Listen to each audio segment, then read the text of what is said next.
जय हिंद प्यारे बच्चों, मैं शशि सर एजुकेशन पथ के इस प्लेटफॉर्म पर आपका स्वागत करता हूं। आज हम डिस्कस करने वाले हैं एक नई सीरीज जिसमें हिंदी लेसन से जुड़े हुए जितने भी 2011 से 24 के प्रश्न हैं उन सभी प्रश्नों पर हम चर्चा करेंगे और मैं आपके साथ हूं। आप बस अपने जिद को बरकरार रखें और जिद ही आपको जीत तक ले जाएगी। तो चलिए हम शुरू करते हैं इस पाठ से जुड़े हुए प्रश्नों को। पहला प्रश्न है, दारिस नामक सोने के सिक्कों से भरा घड़ा किसे मिला था? हैकल, हक्रश, वारेन हेस्टिंग या विलियम जोन्स? तो मे बी आपको रिमेंबर हो, इसका उत्तर है वारेन हेस्टिंग। वारेन हेस्टिंग, जी हाँ, वारेन हेस्टिंग। दूसरा प्रश्न, किसके अध्ययन क्षेत्र यानी किस चीज के अध्ययन क्षेत्र में भारत के कारण नवजीवन संचार यानी भारत के कारण नवजीवन का संचार हुआ? यानी कौन सी ऐसी विधा है, कौन सा ऐसा ज्ञान है जिसमें भारत का ज्ञान जब समावेशित हो गया तो उसमें नया जीवन आ गया? तो क्या वो विधि शास्त्र है यानी कानून शास्त्र है, नीति कथा है, भाषा विज्ञान है या दैवत्व विज्ञान है? तो वो है नीति विज्ञान में भारत ने क्या ला दिया? नया जीवन ला दिया। नीति कथा में क्या ला दिया? भारत ने नया जीवन का संचार कर दिया। तीसरा प्रश्न, मैक्स मूलर के अनुसार सच्चे भारत के दर्शन कहाँ हो सकते हैं? सच्चे भारत के दर्शन कहाँ हो सकते हैं? मुंबई में, दिल्ली में, ग्रामीण भारत में या कोलकाता में? तो इसका राइट आंसर होगा ग्रामीण भारत में। अगला प्रश्न, भारत से हम क्या सीखें? क्या है यह? मतलब क्या है का मतलब हो गया, अगले प्रश्न में चलेंगे तो क्लियर हो जाएगा। क्या यह निबंध है? क्या यह कहानी है? क्या यह भाषण है या व्यक्ति चरित्र है? यानी कहने का मतलब है भारत से हम क्या सीखें, ये आखिर है क्या? तो ये एक भाषण है। क्या है? भाषण है। मैक्स मूलर को क्या वेदांतियों यानी वेद के ज्ञानियों में भी क्या वेदांती यानी ज्ञानियों में भी ज्ञानी किसने कहा? यानी वेदों के संबंध में ज्ञानियों में भी ज्ञानी। क्या रामकृष्ण परमहंस के वाक्य हैं, स्वामी विवेकानंद जी, महात्मा गांधी या राजा राम मोहन राय? इसका उत्तर है स्वामी विवेकानंद जी। प्लेटो और कांट थे महान, किस प्रकार के महान थे? वीर, दार्शनिक थे, नाविक थे या सैनिक थे? तो वो थे दार्शनिक। क्या थे? दार्शनिक। किस गवर्नर जनरल के समय में 172, संख्या भी याद रखिएगा, 172 दारिस नामक सोने से भरा घड़ा मिला था? Lord Dalhousie, lord Canning, Warren Hasting, lord Cornwallis? Question को थोड़ा थोड़ा बदला जाएगा और उसी का स्वरूप बदल करके आपसे पूछा जाएगा। ध्यान रखना है, क्वेश्चन का थोड़ा स्वरूप बदलने पर आंसर नहीं बदल देना है, क्वेश्चन को समझना है। हितोपदेश जो पुस्तिका है उसका जर्मन भाषा में अनुवाद किसने किया था? महात्मा गांधी, मैक्स मूलर, गुनाकर मूले, अमरकांत? आंसर है मैक्स मूलर ने। मैक्स मूलर ने कालिदास की किस पुस्तक का जर्मन भाषा में अनुवाद किया था? मैक्स मूलर ने किनकी पुस्तक? तो कालिदास जी की पुस्तक को क्या कर दिया था? जर्मन भाषा में। हो सके आपसे पूछ दिया जाए कि किस भाषा में अनुवाद किया था? याद रखना है कि जर्मन भाषा में उसने अनुवाद किया था। मल्लिका विघ्नमित्रम, अभिज्ञान शकुंतलम, मेघदूत या रघुवंशम? इसका उत्तर है मेघदूत। जी हाँ, मेघदूत इसका सही उत्तर है जी। मेघदूत, आई थिंक मेघदूत की अभिज्ञान शकुंतलम, दोनों कहने का मतलब है कि दोनों उन्हीं की पुस्तक है, मगर मैं भी कंफर्म हूं और दोनों से लग रहा था इसलिए। तो चलिए ठीक है, डन है, मेघदूत ही फाइनल आंसर है। मेघदूत का ही को ही उन्होंने क्या किया था? जर्मन भाषा में रूपांतरण किया था। अगला प्रश्न, मैक्स मूलर का जन्म कब हुआ था?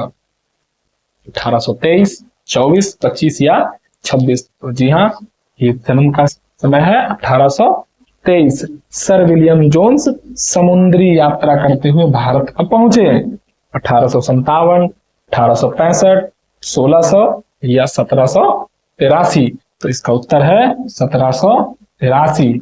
याद रखिएगा, जो प्रश्न आपको याद हो जाएंगे फर्स्ट अटेम्प्ट में उन पर आप थोड़ा सा कम भी ध्यान दे सकते हैं, मगर जो प्रश्न आपको याद नहीं हुए हैं उन पर थोड़ा सा आपको ज्यादा समय देना होगा, यानी उन पर फोकस ज्यादा करना है, मगर रिवीजन तो ऑल ओवर ही करना है। अगला प्रश्न, यूनान व रोम के संपूर्ण साहित्य से कहीं अधिक विशाल है। मैक्स मुलर जी ने कहा था कि यूनान और रोम उस समय की सबसे बड़ी सभ्यताएं थी, मतलब भारतीय सभ्यता से नहीं मगर अपने अपने स्तर पे सब अच्छी खासी सभ्यताएं थी, तो क्या उनसे भी कहीं अधिक विशाल है, ये कहना किसका था? तो मैक्स मुलर जी का कहना था। तो किस मामले में उस साहित्य से कहीं अधिक विशाल थी? क्या संस्कृत भाषा और साहित्य, उर्दू साहित्य, जर्मन भाषा और साहित्य, रूसी भाषा और साहित्य? तो रोमन और यूनान और रोमन के संपूर्ण साहित्य से कहीं ज्यादा बड़ी थी क्या?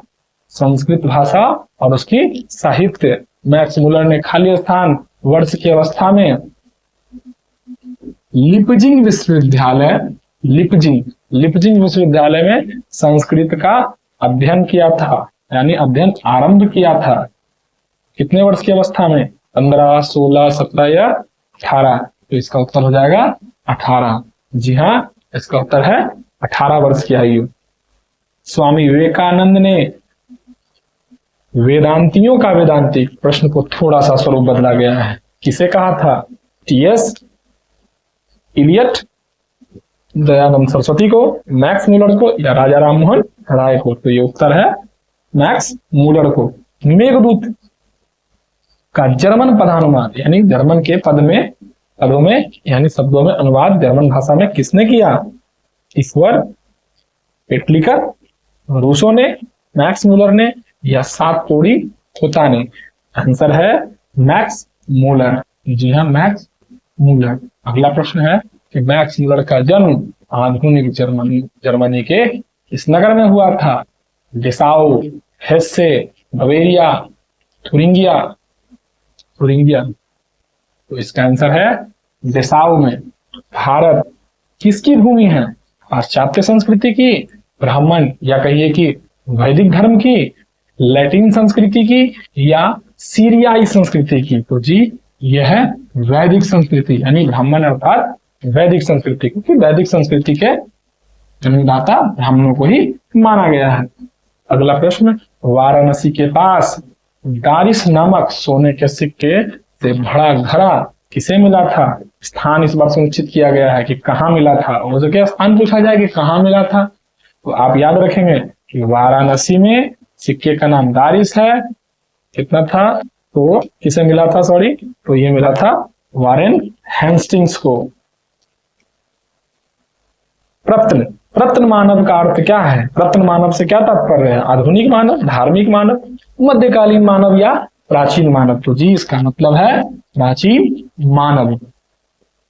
अगला प्रश्न, निर्वंश विद्या का संबंध किससे है? खगोलीय विज्ञान से, मानव विज्ञान से, वनस्पति विज्ञान से या भूगर्भीय विज्ञान से? तो किससे है? निर्वंश विद्या का संबंध है मानव विज्ञान से। जी। हक्रस क्या है? हक्रस क्या है? ये दो जो नाम है, आपने, मुझे यकीन है कि ये आप ध्यान चैप्टर को बहुत अच्छे से पढ़ा होगा, तभी आपको ध्यान में रख सकता है। तो हक्रस क्या है? ज्योतिषाचार्य हैं। हक्रस क्या थे? ज्योतिषाचार्य, ये व्यक्ति का नाम है। क्या वो ज्योतिषाचार्य थे, खगोल वैज्ञानिक थे या भूगर्भ शास्त्री थे, वनस्पति वैज्ञानिक थे? हक्रस जो थे वो थे वनस्पति वैज्ञानिक थे। क्या थे वो? वनस्पति वैज्ञानिक थे। जी हाँ, वो तो चैप्टर में भी दिया हुआ था उनके बारे में कि वनस्पति वैज्ञानिक हैं। कितने वर्ष की उम्र में लिपजिंग विश्वविद्यालय में मैक्स मुलर ने संस्कृत का अध्ययन आरंभ कर दिया था, यानी संस्कृत पढ़ना आरंभ कर दिया था? थोड़ा सा प्रश्न बदलता है, लिखने का स्वरूप बदलता है। क्या 18 वर्ष की उम्र में, 17 वर्ष की उम्र में, 16 वर्ष की उम्र में या 15 वर्ष की उम्र में? तो ये 18 वर्ष की उम्र की बात है। मैक्स मुलर ने सर्वविद संपदा और प्राकृतिक सौंदर्य से परिपूर्ण किस देश को माना है? मतलब हर चीज से भरा पूरा। चीन था, नेपाल, भारत या बर्मा? तो जब व्याख्या ही पूरी भारत की है तो उत्तर भी भारत ही होगा। चलिए, तो इसी के साथ अब हमारी तीसरी भी सीरीज खत्म हुई।